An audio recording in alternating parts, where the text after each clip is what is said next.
بسم الله الرحمن الرحيم أشهد أن لا إله إلا الله وحده لا شريك له وأشهد أن محمدا عبده ورسوله لا نبي بعده يا أيها الذين آمنوا اتقوا الله حق تقاته ولا تموتن إلا وأنتم مسلمون فإن أصدق الحديث كتاب الله وخير الهدى هدى محمد صلى الله عليه وسلم وشر الأمور محدثاتها وكل محدثة بدعة وكل بدعة ضلالة وكل ضلالة في النار.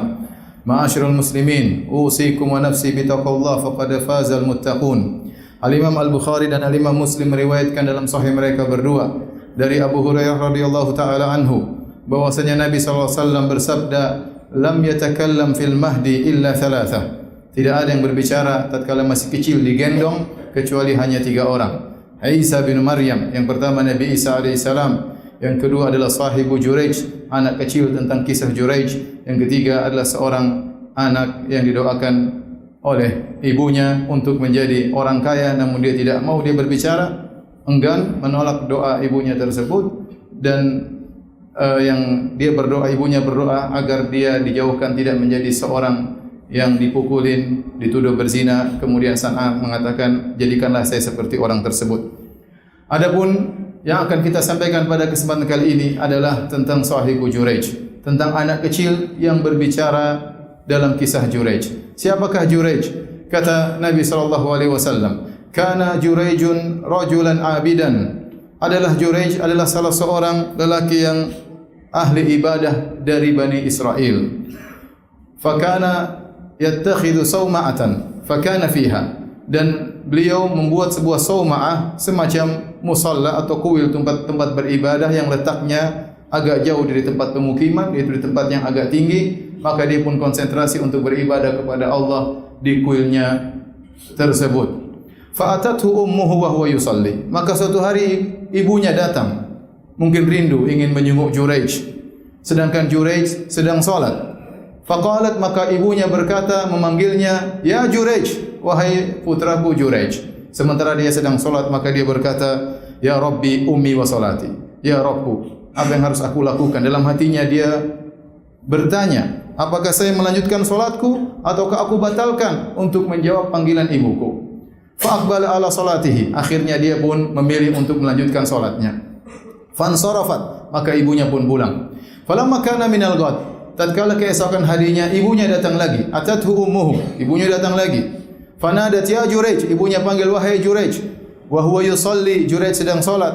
Maka dia berkata, "Ya Rabbi ummi wa salati." Wahai ya Rabbku, mana yang harus saya lakukan?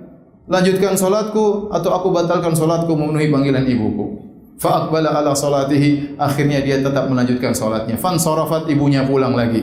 Falamma kana minal ghad, tatkala hari ketiga, atatu ummuhu wa huwa yusalli, ibunya datang lagi dan Juraij sedang salat. Maka dia memanggil putranya, "Ya Juraij, wahai putraku Juraij." Juraij berkata, "Ya Rabbi ummi wa salati." Ya Rabbku, memenuhi panggilan ibuku, batalkan salat atau lanjutkan salat. Fa aqbala ala salatihi, ternyata dia memilih untuk ketiga kalinya tetap melanjutkan salatnya.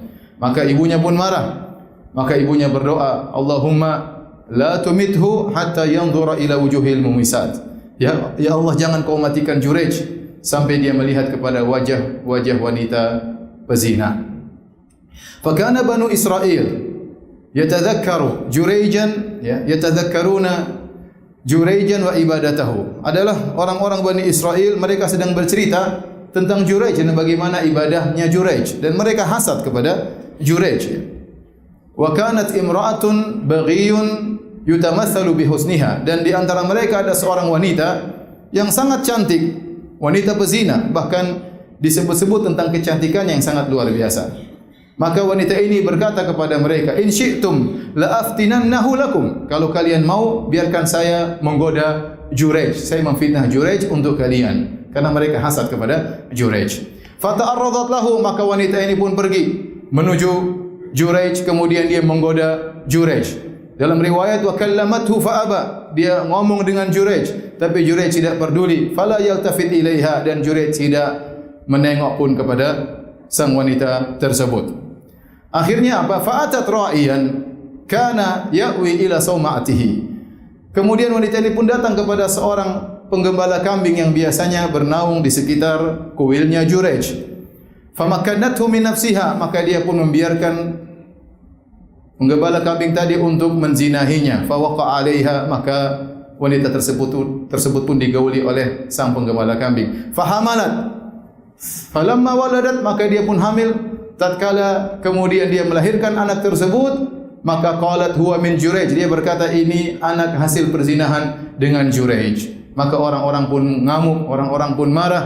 Fa'atauhu, maka mereka pun datang kepada Jurej. Fastanzaluhu, maka mereka turunkan Jurej, keluarkan Jurej dari kuilnya. Wahadamu sauma'atahu, kemudian mereka hancurkan kuilnya, musallanya dihancurkan. Jurej faja'alu yadribunahu, mereka pun memukuli Jurej. Jurej berkata, "Ma sya'nukum?" Ada apa dengan kalian? Apa yang kalian lakukan? Kata mereka, "Tazanaita bihadhil baghi." Kau telah berzina dengan seorang wanita pezina dan akhirnya dia melahirkan seorang anak. Maka Jurej berkata, "Aina sabi?" Mana sang anak? Faja'u bihi, maka mereka pun mendatangkan anak tersebut. Kata Jurej, "Da'uni hatta usaliya." Biarkan aku sampai aku salat. Maka dia pun berwudu, kemudian beliau pun salat. Kemudian fa'atas sabi, setelah salat dia pun mendatangi anak kecil tersebut. Fata'ana fi batnihi, kemudian dia pun memukul atau menusuk ke perut anak tersebut. Kemudian Jurej berbicara sama anak tersebut. Kata Jurej, "Ya gulam, man abuk?" Wahai sang anak, siapa bapakmu? Maka anak tersebut berbicara, "Fulan ar-ra'i," bapakku adalah sang penggembala kambing. Maka orang-orang pun sadar. Faqbalu ilaihi, maka mereka pun datang kepada Jurej. Mereka pun mencium Jurej. Kemudian mereka menyesal, mereka berkata, "Nabni laka sauma'atan min dhahab." Ya Jurej, kami akan bangunkan kembali kuilmu dari emas. Kata Jurej, "La a'iduha min tin kama kanat." Jangan, bangunkanlah kembali musallaku seperti sedia kala dari tanah. Inilah hadirin yang dirahmati Allah Subhanahu wa taala, kisah Jurej, seorang dari Bani Israel yang sangat saleh, yang dia melakukan kesalahan. Kesalahan tersebut mungkin karena ketidaktahuannya. Oleh karenanya Nabi SAW mensifati Jurej dengan rajulan abidan, seorang yang ahli ibadah, tetapi ilmunya tidak mumpuni. Oleh karenanya tatkala dia dipanggil oleh ibunya, kata para ulama, seharusnya dia batalkan solat sunnahnya, lantas dia memenuhi panggilan ibunya. Adapun kalau dia dalam solat wajib, maka hendaknya dia menyegerakan solatnya, lantas dia menyambut panggilan ibunya. Dan hadis ini menunjukkan tentang agungnya berbakti kepada kedua orang tua, bahwasanya berbakti kepada kedua orang tua merupakan sebab dimasukkannya seorang ke dalam surga. Dan ibunya Jurej ketika marah, dia pun berdoa kepada Jurej dengan doa dalam rangka untuk beri pelajaran kepada Jurej.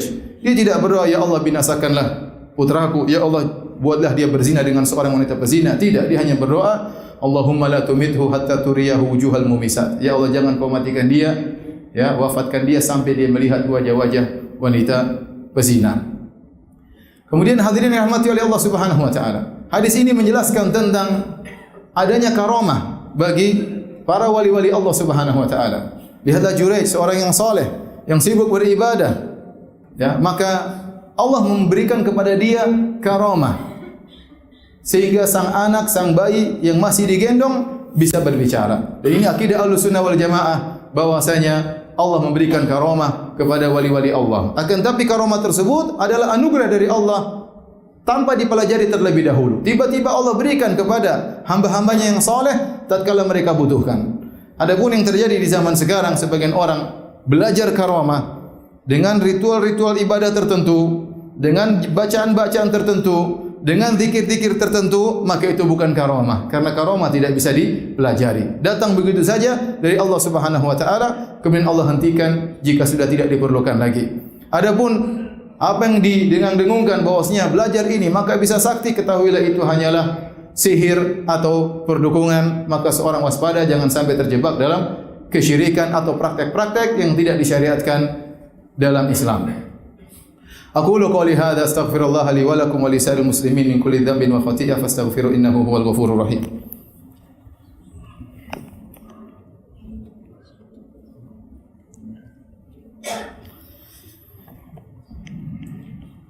Alhamdulillahi ala ihsani wa syukru lahu ala taufiqihi wa amtinani wa asyhadu an la ilaha illallah wahdahu la syarika lah ta'ziman li sya'ni wa asyhadu anna Muhammadan abduhu wa rasuluhu da'ila ridwani.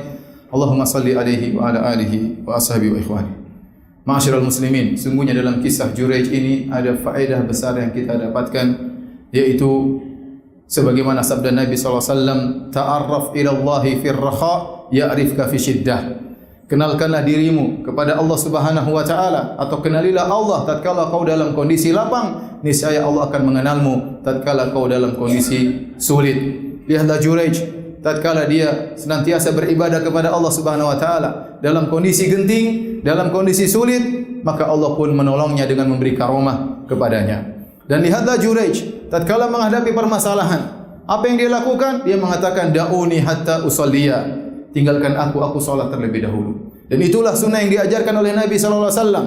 Kalau kita menghadapi sesuatu yang sulit, maka yang pertama kita lakukan mengeluhkannya kepada Allah Subhanahu wa taala. Kana Nabi sallallahu alaihi wasallam idza hazabahu amr fazi'a ila salat. Adalah Nabi sallallahu alaihi wasallam kalau menghadapi sesuatu yang menggelisahkan, permasalahan, maka beliau segera salat kepada Allah Subhanahu wa taala. Tidak seperti sebagian kita, begitu ada permasalahan yang dipikirkan, saya mau ngomong ke siapa, siapa yang bisa bantu saya. Sebelum itu semua, maka hendaknya seorang mengadukan kepada Allah Subhanahu wa taala. Sujud, meminta kepada Allah Subhanahu wa taala, bermunajat kepada Rabbul Alamin, karena segala perkara di tangan Allah Subhanahu wa taala. Lihatlah bagaimana Allah sebutkan para anbiya dalam kondisi mereka sulit, mereka berdoa kepada Allah Subhanahu wa taala. Kata Allah Subhanahu wa taala tentang Nabi Yunus alaihi salam, "Wa dhannuni idh dhahaba mughadiban fa dhanna an lan naqdira alaihi fanada fi dhulumati an la ilaha illa anta subhanaka inni kuntu minadh dhalimin."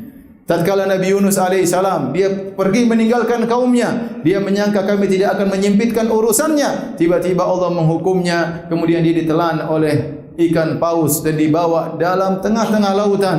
Maka Allah berkata, fanada fi dhulumat. Maka dalam kondisi dalam kegelapan yang bertumpuk-tumpuk, kata para ulama, Nabi Yunus dalam kegelapan perut ikan paus, kemudian dalam kegelapan malam dan dalam kegelapan laut. Siapa yang bisa mendengar suara Nabi Yunus alaihi salam kecuali Rabbul Alamin? Fanada fi dhulumat, maka dia berkata, la ilaha illa anta subhanaka inni kuntu minadh dhalimin. Ya Allah, tidak ada yang berhak disembah kecuali Engkau ya Allah, sungguhnya aku termasuk orang-orang yang zalim. Maka Allah pun selamatkan Nabi Yunus alaihi salam. Falaula annahu kana minal musabbihin la labitha fi batni ila yaumi yub'atsun. Kata Allah, kalau bukan karena Yunus sebelumnya orang yang suka bertasbih. Sebagian para ulama mengatakan dia sebelumnya, sebelum terkena musibah tersebutlah orang yang suka salat. Maka tentu kalau dia tidak salat sebelumnya, kami akan biarkan dia dalam perut ikan paus sampai hari kiamat. Namun Allah menolongnya. Kenapa? Karena sebelumnya dia sering mengingat Allah Subhanahu wa taala. Dia sering bertasbih kepada Allah Subhanahu wa taala. Dia sering mengenal Allah tatkala dalam kondisi lapang. Maka ikhwan yang dirahmati oleh Allah Subhanahu wa taala, tatkala kita terkena musibah, tatkala terkena masalah, maka pertama tempat kita mengadu, tempat kita mengeluhkan keluhan kita adalah kepada Allah Subhanahu wa taala. Sebagaimana perkataan Nabi Yakub alaihi salam, "Innama ashku bathi wa husni ila Allah." Sungguhnya aku mengadukan kesedihanku hanya kepada Allah Subhanahu wa taala. Jangan sampai orang melakukan perkara yang hina. Dia mengadukan permasalahannya di medsos, dia hinakan dirinya di medsos, mengemis-ngemis di medsos. Maka seorang sebelum dia bermusyawarah dengan siapapun, yang pertama kali dia keluhkan permasalahannya kepada Allah Subhanahu wa taala, wudu dan salat, bermunajat kepada Rabbul Alamin. Kemudian di antara faedah yang bisa kita ambil dalam kisah ini, bagaimana Allah Subhanahu wa taala memberikan solusi dari arah-arah yang tidak disangka. Kata Allah Subhanahu wa taala, "Wa may yattaqillaha yaj'al lahu makhraja wa yarzuquhu min haitsu la yahtasib wa may yatawakkal 'ala Allahi fa huwa hasbuh." Barang siapa bertakwa kepada Allah Subhanahu wa taala, Allah akan berikan dia solusi dan Allah akan berikan dia rezeki dari arah yang tidak dia sangka-sangka. Siapa yang menyangka Juraij dituduh berzina, kemudian ternyata anak kecil yang digendong bisa berbicara. Tidak ada yang menyangka demikian. Tiba-tiba anak tersebut berbicara dengan izin Allah Subhanahu wa taala untuk membela Juraij. Oleh karena betapa banyak cerita tentang orang-orang soleh, mereka terdesak, terhimpit, terjepit, lantas mereka mengadakan tangan mereka ke langit meminta kepada Allah Subhanahu wa taala. Meskipun semua pintu tertutup, pintu langit tidak pernah tertutup, lantas Allah berikan solusi kepada mereka dari arah yang mereka tidak sangka-sangka. Oleh kerana seorang senantiasa thiqah, percaya kepada Allah Subhanahu wa taala dan senantiasa husnudzan kepada Allah Subhanahu wa taala. Di antara faedah yang bisa kita ambil dari kisah ini, bagaimana takwanya Jurayj meskipun dia bersendirian.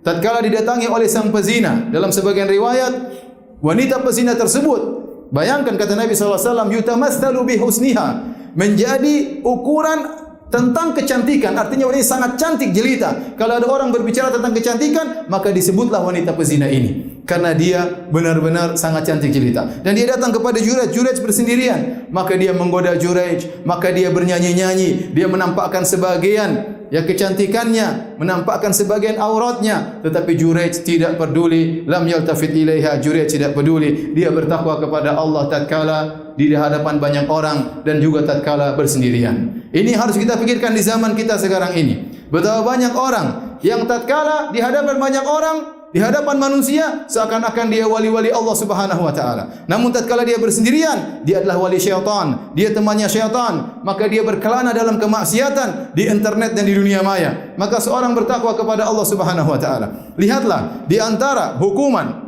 yang ibunya Jurayj mendoakan agar mengenai Jurayj adalah Allahumma la tumitu hatta turiyahu wujuhal mumisat. Ya Allah, jangan kau wafatkan Jurayj sampai kau buat dia melihat wajah-wajah wanita pezina. Disebut dalam sebagian riwayat, waktu Jurayj diambil oleh kaumnya, dibawa jalan, kemudian keluar melewati perkampungan atau tempat wanita pezina, maka wanita pezina pun keluar melihatnya dan dia pun melihat mereka, maka dia pun tersenyum. Maka orang bertanya, kenapa kau tersenyum? Kata dia, saya ingat doa ibuku. Inilah doa ibuku dikabulkan. Maka ibu Jurayj memandang bahwasanya melihat wajah wanita pezina adalah hukuman dari Allah Subhanahu wa taala. Dan Allah mengabulkan doanya ibu Jurayj. Ya. Maka seorang harus sadar jika dia melihat wajah pezina, sungguhnya dia sedang dalam hukuman dari Allah Subhanahu wa taala. Sementara sekarang begitu mudah kita melihat wajah-wajah pezina. Tinggal kita masuk ke internet, kita klik mana yang kita kehendaki. Seandainya kalau terlihat tidak kita sadari, mungkin Allah memaafkan. Tapi yang menjadi masalah, sebagian kita berusaha untuk mencari berbagai macam kasus. Si fulan berzina, videonya tersebar, maka orang-orang ingin cari tahu. Ingin justru melihat wajah-wajah wanita pezina. Sudah disebarkan di berita, wanita ini berzina, maka ingin lihat lagi wajahnya. Padahal itu adalah hukuman.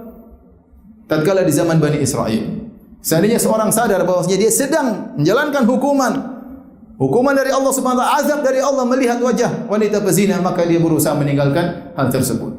Tapi demikianlah fitnah yang terjadi di zaman sekarang ini. Maka seorang banyak-banyak bertakwa kepada Allah Subhanahu wa taala, banyak-banyak istighfar kepada Allah Subhanahu wa taala agar terjauhkan dari melihat wajah-wajah wanita pezina, bukan malah semakin bersenang-senang untuk melihat wajah-wajah mereka. Semoga Allah Subhanahu wa taala melindungi kita dari seluruh fitnah, baik yang nampak maupun yang tersembunyi. Innallaha malaikatahu yusholluna 'alan nabi, ya ayyuhalladzina amanu shallu 'alaihi wa sallimu taslima. Allahumma shalli 'ala Muhammad wa 'ala ali Muhammad kama shallaita 'ala Ibrahim wa 'ala ali Ibrahim innaka Hamidum Majid. Wa barik 'ala Muhammad wa 'ala ali Muhammad kama barakta 'ala Ibrahim wa 'ala ali Ibrahim innaka Hamidum Majid. Allahumma ighfir lil muslimina wal muslimat wal mu'minina wal mu'minat al ahya'i minhum wal amwat innaka sami'un qaribun mujibud da'awat wa ya qadhiyal hajat. Allahumma ati nufusana taqwaha wa zakkiha anta khairu man zakkaha anta waliyyu maulaha. Allahumma inna nas'aluka al-huda wat tuqa wal afafa wal ghina. Allahumma habbib ilaina al-iman wa zayyinhu fi qulubina wa karrih ilaina al-kufra wal fusuq wal isyan waj'alna minar rasyidin. Rabbana atina fid dunya hasanah wa fil akhirati hasanah wa qina adzabannar wa aqimus salat.